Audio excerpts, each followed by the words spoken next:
1947 में हमारे देश को आजादी मिली अंग्रेजों के तानाशाही से। उस समय ऐसे कई इंटेलेक्चुअल्स होते थे जो अपने शब्दों से, अपनी किताबों से अंग्रेजों के छक्के छुड़ा देते थे।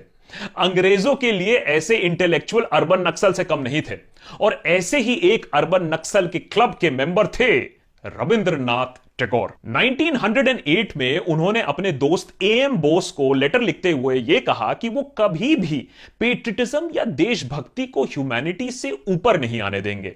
अपने किताब नेशनलिज्म में उन्होंने यह भी कहा कि nationalism is a cruel epidemic of evil that is sweeping over the human world of the present age. Tagore ने हमें नेशनलिज्म के दूसरे पहलू के बारे में भी आगाह किया था, ओप्रेसिव नेशनलिज्म, कंपल्सरी नेशनलिज्म, जिसका नतीजा हमेशा वॉर, कॉन्फ्लिक्ट या डिनायल ऑफ सिटीजन राइट्स में ही अंत होता है। टैगोर को अपनी कंट्री को वर्शिप करने से प्रॉब्लम थी, इसीलिए तो भक्त बनर्जी उनको एंटी नेशनल कहता है। उन्होंने अपने किताब घोरेर बायरे में अपने प्रोटैगनिस्ट निखिल के शब्दों में लिखा कि मैं अपने कंट्री का प्रधान सेवक बनने को तैयार हूं, लेकिन मैं पूजा सिर्फ उसकी करूंगा जो सही है, जो सच है और जो मेरे कंट्री से काफी ऊपर है। अपने कंट्री की पूजा करना उस पर कर्ज यानी दुर्भाग्य लाने जैसा होगा। टैगोर के अकॉर्डिंग जब अपने देश की पूजा करना एक सीक्रेट ऑब्लिगेशन या जबरदस्ती हो जाता है तो अंजाम डिजास्टर के सिवा और कुछ नहीं होता।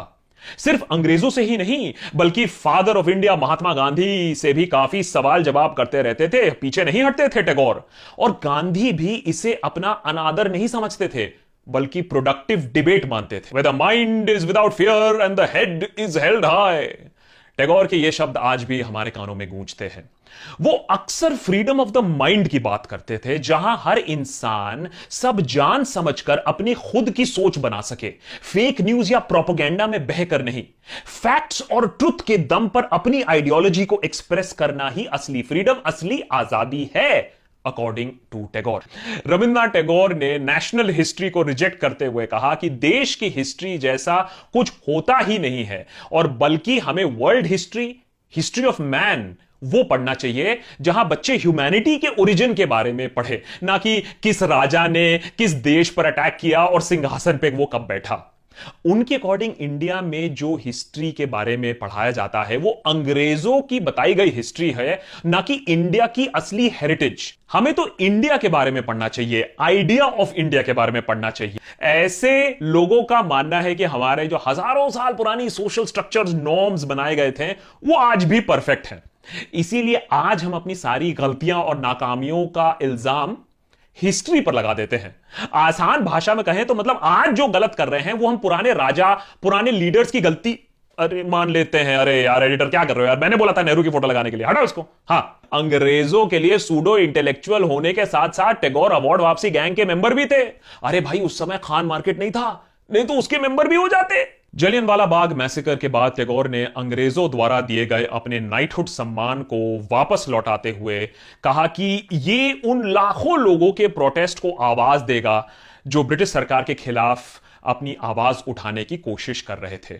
उनके अकॉर्डिंग बचपन से ही हमें यह पढ़ाया जाता है कि राष्ट्र भगवान है और ह्यूमैनिटी से बढ़कर है, लेकिन जब हम ऐसी शिक्षा को छोड़ेंगे तभी हम असली आइडिया ऑफ इंडिया तक पहुंच पाएंगे।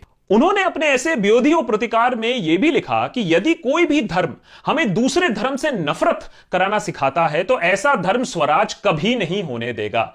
यदि किसी देश में धर्म अपने पड़ोसी से नफरत कराना सिखाता है तो उस देश का पतन निश्चित है। हमने आपस में ही एक दूसरे को बांट लिया है, और जब तक हम इन डिफरेंसेस को यूनिटी से ज्यादा महत्व देंगे तब तक हम गुलाम ही बने रहेंगे, कभी अंग्रेजों के और कभी अपने लोगों के ही। The human world is made one. All the countries are losing their distance every day.